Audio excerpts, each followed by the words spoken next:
அண்டமாய் அவனியாகி அறியொணா பொருளதாகி தொண்டர்கள் குருவுமாகி புகழறு தெய்வமாகி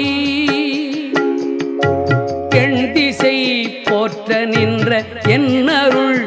ஈசனான தென்திரள் சரவணத்தான் தினமும் என் சிரசை காக்க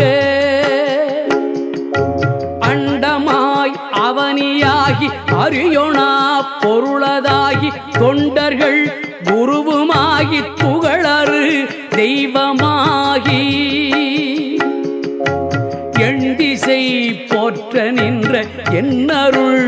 ஈசனான தென்திரள் சரவணத்தான் தினமும் என் சிரசை காக்க